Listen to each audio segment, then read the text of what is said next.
Central bar association Lucknow के चुनाव में महासचिव महामंत्री के पद पर प्रत्याशी के रूप में चुनाव लड़ रहे पूर्व उपाध्यक्ष अवनीश दीक्षित हनी, जो लखनऊ बार एसोसिएशन के पूर्व उपाध्यक्ष हैं, उनके तत्वाधान में एक अधिवक्ता मिलन समारोह का आयोजन किया गया है।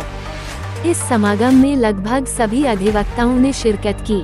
पूर्व उपाध्यक्ष अवनीश दीक्षित के समर्थन में बार एसोसिएशन के अधिवक्ताओं ने उनका समर्थन किया। साथ ही उन्होंने कहा कि अधिवक्ताओं की बहुत सारी समस्याएं होती हैं, जैसे आम जनता की होती हैं, जो हर अधिवक्ताओं के सुख दुख में खड़ा हो।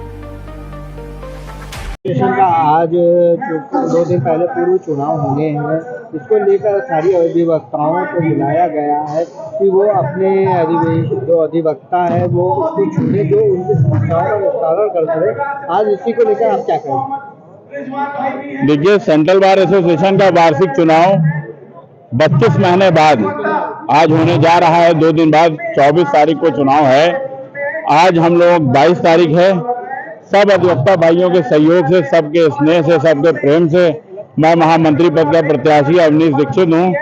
मैं लखनऊ बार एसोसिएशन का पूर्व उपाध्यक्ष भी रहा और अब 2023 के चुनाव में मैं वार्षिक चुनाव में मैं सेंट्रल बार एसोसिएशन के वार्षिक चुनाव में महामंत्री पद का प्रत्याशी हूँ।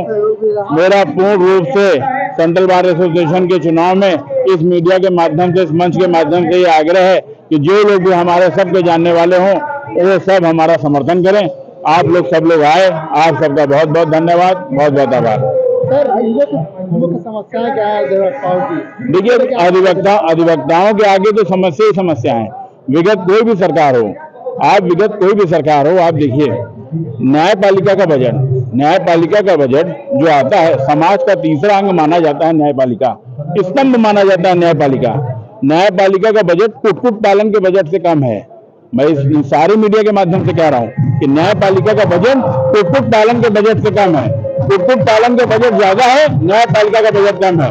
जुडिशियल अधिकारियों को बैठने के लिए कमरे नहीं है, वकीलों को बैठने के लिए चैम्बर नहीं है। वकील टूटी टीनों में बैठ करके समाज को, गरीबों को, शोषितों को, वंचितों को न्याय दिलाने का कार्य करता है।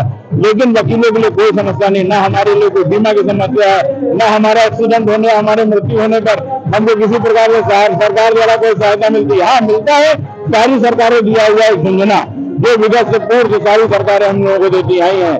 जो दिखा दिया कि उन्होंने 5 लाख रुपए दे दिया पूरे प्रदेश में 6.5 लाख अधिवक्ता एनरोल्ड है। किसी भी विधान परिषद में, किसी भी सदन में हमारी कोई भी सीट नहीं है।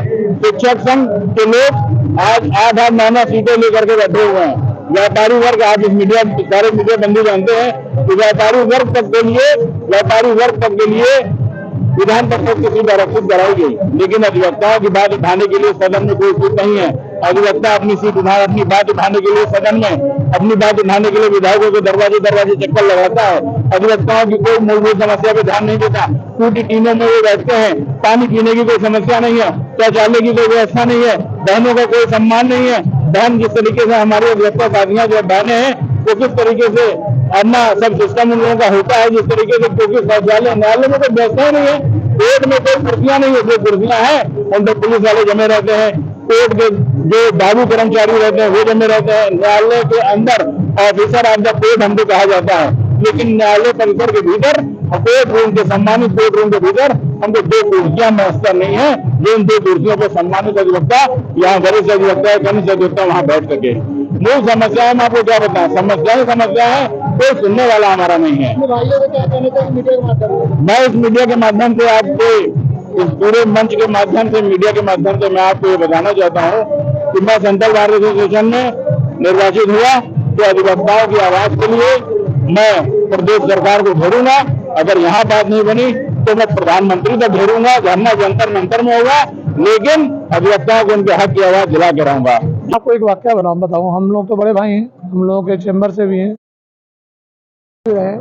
अभी रिसेंटली जब हापुड़ कांड हुआ, अधिवक्ताओं के ऊपर बर्बरतापूर्वक लाठीचार्ज की गई, तो हनी भाई ने पूरे आंदोलन की कमान स्वयं संभाली और करीब हजारों अधिवक्ता सड़क पे हनी भाई के नेतृत्व में उन्होंने जो मुख्यमंत्री आवास के घेराव का ऐलान किया और हम लोगों को पुलिस प्रशासन द्वारा रोका गया। हम लोगों ने, हजारों लोगों ने अधिवक्ताओं के लिए पैदल फ्लैग मार्च किया और अधिवक्ताओं की मदद की। ठीक